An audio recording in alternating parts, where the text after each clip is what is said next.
Brazil's capital was turned into something of a crime scene following anti-government protests that culminated in the storming of official buildings last Sunday.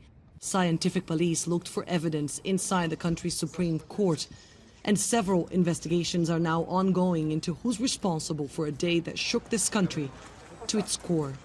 It was a very concrete attack. It was an act of vandalism, insanity. If you don't like the election results, like I didn't like the 2018 results, but I didn't go vandalizing things.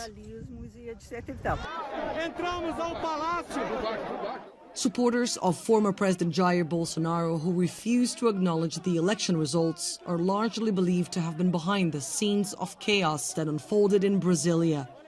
But some here are skeptical about what they say are lies spread by mainstream media. Even with Lula in the government, the landless movement, as well as homeless people, used to do it. The indigenous demonstrators too. There have always been these demonstrations where they broke everything. And now they call this anti-democratic and terrorist.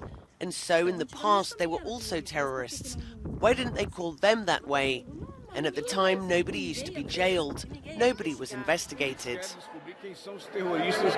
This time, some 1,500 people have been detained, and many remain in police custody. Authorities have 5 days to charge them. Lula's supporters and members of the Workers' Party's former governments are adamant protesters sought to spread chaos and trigger a military intervention and represent the biggest threat to the country's democracy.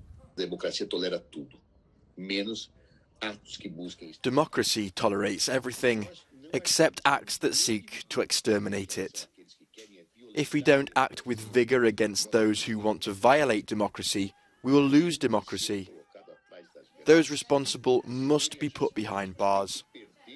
Those who acted politically must lose their mandates. And apart from a civil responsibility perspective, they must pay with their own money the damage caused to the public patrimony. It will take some time until Brazil's authorities and its people process what happened here, but they might not have that time, as more anti-government demonstrations have been called for this week.